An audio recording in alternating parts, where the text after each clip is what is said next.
Programas de elaboração, leitura e compreensão de textos, isso aqui está.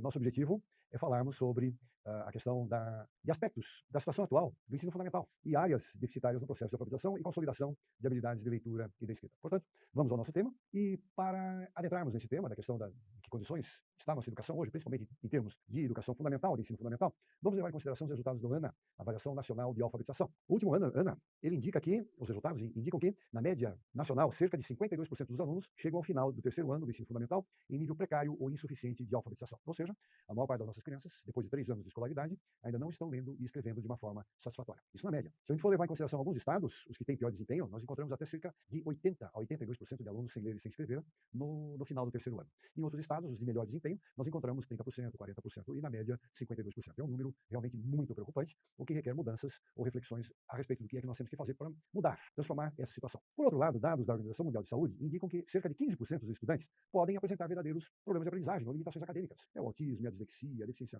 mental, problemas motores, déficit visual. Então, cerca de 15% da criançada pode, de fato, ter algum impedimento, alguma dificuldade. O que está longe, 15% está muito longe dos 52% em média de crianças que não estão aprendendo, o que significa que nós não podemos justificar as falhas do aluno como falhas do aluno, os déficits educacionais que nós estamos enfrentando. Dentro da nossa tradição pedagógica, nós temos uma visão de que os problemas de aprendizagem são problemas extra-escolares, ou seja, nossa pedagogia, nossas escolas ainda não conseguiram compreender que problemas de aprendizagem são naturais e que, quando eles aparecem, e aparecem com crianças que começam a ter defasagem pedagógica, isso faz parte do dia a dia da escola e que seria necessário ter condições para prover situações favoráveis para que essas crianças não ficassem cada vez mais para trás. Portanto, crianças com tais problemas de aprendizagem devem ser encaminhadas para tratamentos externos. Daí, muitas vezes, o volume enorme de encaminhamentos que as escolas fazem para psicólogo, fonoaudiólogo, médicos, para ver o que a criança tem e, enfim, compreender qual o problema que se passa. Também cabe à criança manter sua programação e aguardar a melhora da criança. Cabe à escola, né? Então, melhorando aí a nossa conversa, cabe à escola manter sua programação. A escola não faz grandes mudanças via de regra e aguarda que a criança melhore para que ela possa acompanhar o programa. Então, quando a gente fala em inclusão, isso não é inclusão. Inclusão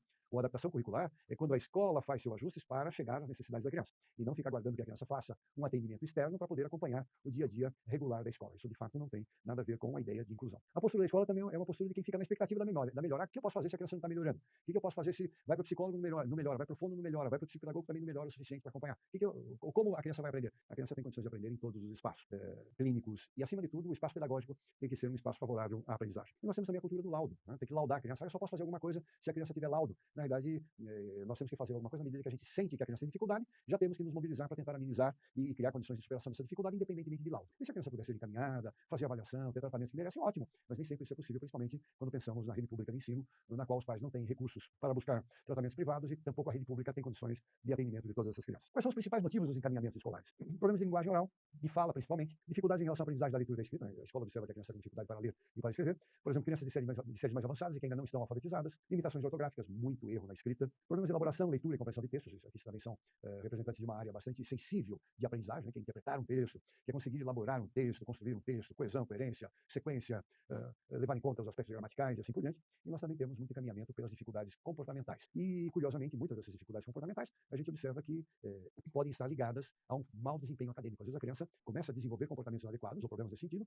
não porque ela tenha déficits comportamentais, mas porque a situação escolar para ela está muito pesada, muito tensa, criando muita ansiedade e isso acaba descontrolando, descompensando a criança. Muito bem, nós temos que lembrar que a leitura é um ato de compreensão do sentido e da função social do texto. E que essa compreensão, ela depende do conhecimento da diversidade de gêneros textuais, portanto, quanto mais tipos de gêneros eu conheço, mais a minha chance de compreendê-los melhor. Depende da familiaridade com os diferentes tipos de textos e também depende da sua estrutura interna. A compreensão também envolve a interpretação dos objetivos e propósitos de quem escreveu, a intencionalidade do autor. Então, essa é uma área extremamente frágil, a leitura, e nós temos que considerar quais são os elementos que compõem a possibilidade da compreensão. Há outros conhecimentos envolvidos na leitura. Por exemplo, conhecer as letras, que as letras têm valor sonoro, qual o valor sonoro dessas letras, para poder decodificar as palavras. O uso da pontuação, que também a gente vê muito déficit no uso da pontuação, parece que a pontuação acaba sendo uma sujeirinha no texto, porque as pessoas nem compreendem e tampouco usam. A leitura também envolve a compreensão de números, dos valores, desses quantificadores, para que eles servem. Também implica o domínio dos acentos. O português é uma língua acentuada, e aí uma série de conhecimentos que estão por trás, né, do domínio da acentuação.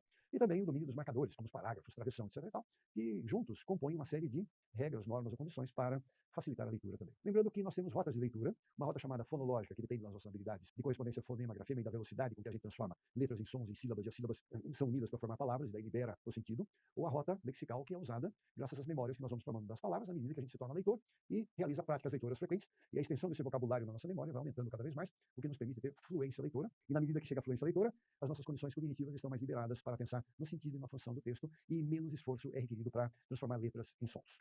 Muito bem. Como fatores determinantes da compreensão, nós temos também a questão do domínio do vocabulário, quanto que é importante dominar o vocabulário, porque os vocabulários trazem sentido. Aliás, vocabulário é um dos chamados preditores de sucesso na alfabetização e preditores de sucesso na compreensão leitora. A compreensão da sintaxe e da gramática, né? Quem domina a língua tem maiores chances de poder dominar e entender um texto. A familiaridade com os temas, portanto, se nós estamos na presença de um tema pouco conhecido, claro que nossa compreensão tem risco de ser menor do que quando estamos na presença de um tema que nos é muito familiar. Uma capacidade inferencial e reflexiva, isso é assim, dado fundamental da compreensão, saber ler aquilo que não está diretamente escrito, isso é saber fazer inferências. E procedimentos de autocorreção. Eu bato forte nessa tecla, porque quem compreende bem um texto não é porque simplesmente sabe tudo que o texto traz, não. Quem compreende bem um texto ou tem uma compreensão mais satisfatória é porque regula a sua leitura a partir da compreensão, sabe o que está compreendendo e sente as dificuldades que o texto vai apresentando e retoma o texto, vai procurar outras fontes. Portanto, nós desenvolvemos procedimentos de autocorreção, é uma das habilidades fundamentais para o sucesso da escolarização e o sucesso acadêmico. Muito bem, obrigado pela atenção e até mais.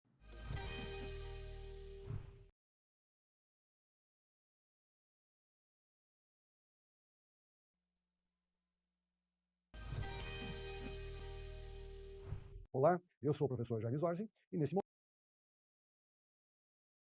momento, estaremos falando sobre questões envolvidas na escrita, algumas capacidades envolvidas no ato de escrever. Muito bem.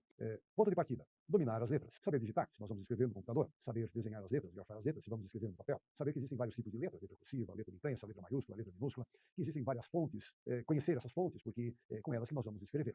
E também vamos servir de referência para a leitura. Temos que ter consciência fonológica para poder fazer a codificação. Pensarmos numa palavra. Que palavra eu quero escrever? Quero escrever jacaré. Muito bem. Quais os sons que tem a palavra jacaré? Para que eu tenha condição de atribuir o valor sonoro, atribuir as letras que correspondem aos sons dessa palavra, fazer a correspondência fonema-grafema. Então, consciência fonológica, saber pensar os sons que a palavra tem e, ao mesmo tempo, saber corresponder às letras adequadas para aquele som. Conhecimento ortográfico, porque nós não temos uma língua que tem uma relação direta e fonética totalmente fonetizada entre falar e escrever. Nem sempre nós falamos e escrevemos da mesma maneira, pode haver variação entre o modo de falar e o modo de escrever, e nós encontramos possibilidades variadas de escrever o mesmo som. Por exemplo, o som pode ser escrito com C cedilha, com S, com dois S, com C, tem uma variedade de possibilidades, e isso vai implicar o que nós chamamos de conhecimento ortográfico. Portanto, para ler, nós começamos a ter desde as coisas mais elementares até conhecimentos mais sofisticados, como, por exemplo, compreender as funções e usos sociais da escrita. Então, quem vai escrever tem que compreender por que está escrevendo, para que serve a escrita, qual a finalidade da sua escrita. E é claro que ela tem sempre uma finalidade de transmitir sentido, e esse sentido tem um papel social, tem uma função social. Quem escreve, escreve para alguém, por alguma razão, querendo obter um determinado efeito. Então, isso tem que estar muito claro. Quem é esse interlocutor? Que linguagem ele domina? Qual tipo de vocabulário que eu preciso dirigir para ele? Qual a complexidade gramatical que eu tenho que empregar para poder, de fato, atingir o meu objetivo, que é produzir reações de sentido e sociais no meu leitor. Eu tenho que ter habilidades para planejar um texto. O texto tem que ter uma estrutura, tem que ter elementos que iniciam, elementos intermediários, elementos finais, tem que ter, assim, toda uma estruturação, toda uma sequência, a qual vai ser seguida para poder elaborar o texto. Eu devo conhecer as características que definem os principais gêneros textuais. Que texto que eu vou fazer? Que gênero textual que eu vou fazer? Eu vou escrever uma carta? Carta tem um certo jeito de fazer carta. Eu vou escrever uma reportagem? Tem certas maneiras típicas de reportagem, portanto tem estrutura típica. Eu vou elaborar um conto, uma poesia, o que é que eu vou escrever? Vou fazer uma receita, vou fazer uma lista de compras, então cada uma delas tem uma forma de ser escrita e eu tenho que dominar esses diferentes gêneros textuais. E é claro que uma série de gêneros vão requerer, como por exemplo um texto narrativo, vão requerer conhecimentos ou procedimentos de coesão e de coerência, fazer com que cada frase tenha ligação uma com a outra e cada uma dessas frases tenha ligação com o todo do texto. Daí a ideia de coesão e de coerência. E devo também ter habilidades para julgar a produção, se ela está caminhando no bom sentido ou não, e ter procedimentos de reescritura de texto. Então, quem escreve bem não é porque escreve tudo certo, não. Quem escreve bem é porque desenvolveu uma capacidade de fazer uma análise daquilo que escreve e fazer julgamentos e fazer transformações, modificações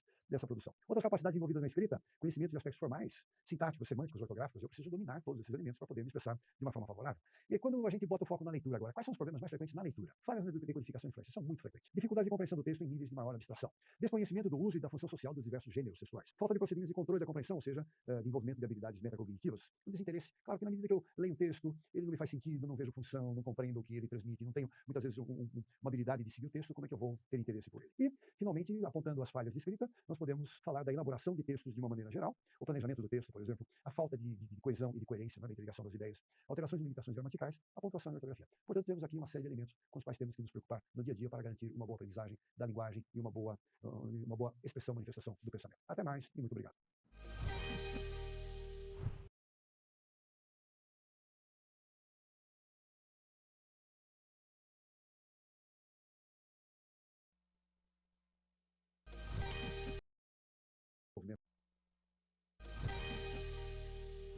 Olá, Eu sou o professor Jaime Zorzi e este é o momento de transformarmos teorias em prática. Vamos ao nosso problema do encontro de hoje. Imagine que você foi contratado por uma escola para ajudar os professores a estimular o aprendizado da escrita nas crianças de uma forma interessante, ou seja, considerando fatores motivacionais. Você logo pensa na escrita de nomes de pessoas e de objetos. Uma professora comenta que já tentou essa estratégia, propondo atividade por meio de escrita espontânea das crianças, mas não obteve sucesso com parte delas, pois muitas fizeram desenhos e não conseguiram escrever nada. Quais observações você faria a esta professora no sentido de manter a atividade, mas alterar a forma como ela foi proposta? Você poderia informar os benefícios do uso de modelo como referência para a escrita. Vamos lá? Como é que nós podemos pensar a situação? Bom, antes de mais nada, nós temos que pensar que motivação é um elemento central de todas as aprendizagens. Não há aprendizagem sem motivação, não há atenção sem motivação, não há memória sem motivação, sem interesse. Portanto, nós temos que dar uma atenção especial à questão da motivação. É claro que existem ambientes motivadores que envolvem a criança. O que não pode aparecer para a criança é como se a tarefa fosse tarefa, mas tem que ser uma situação que faça algum sentido, que desperte o interesse, porque de fato tem sentido e pode trazer um prazer. Por exemplo, simplesmente escrever o nome das pessoas pelo nome das pessoas é diferente. Então nós podemos pensar situações que carreguem alguma forma de motivação, que fuja simplesmente de uma situação vazia de sentido e que pode perder daí o interesse. Agora, nós temos que começar pelo nível de escrita da criança. Se a criança não diferencia desenhar de escrever, como é que eu posso pedir para ela escrever? Então nós temos que começar a trabalhar com os elementos básicos, conhecimentos básicos da criança,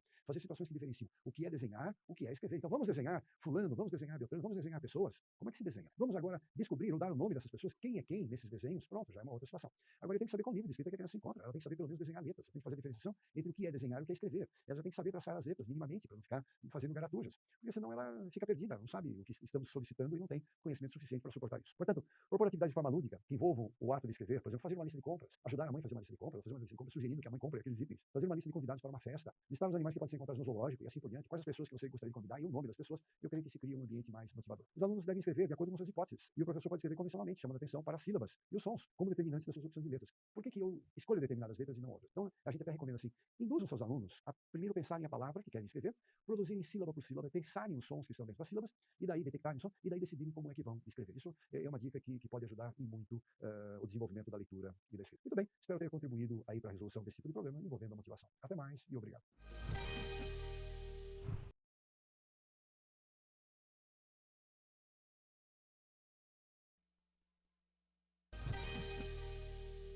Olá, eu sou o professor Jaime Zorzi e agora é hora das nossas dicas. Vamos a elas. Em primeiro lugar, eu recomendo a leitura do livro Dislexia e Outros Estudos de Aprendizagem, que apresenta aí uma série de informações e de informação básica para quem lida com as questões da aprendizagem. Vocês vão ler sobre os principais transtornos de aprendizagem, vocês vão ler sobre avanços das neurociências, sobre a questão da memória, sobre a questão da atenção, da função executiva, que é o maestro que comanda toda a nossa atividade cerebral. Aí terão informações ricas nesse sentido. Em especial, também recomendo um livro ou uma publicação que se chama Pensando em Imagens, Sons, Palavras e Letras, atividades para desenvolver competências para a aprendizagem, para o aprendizado da linguagem escrita. Muito bem.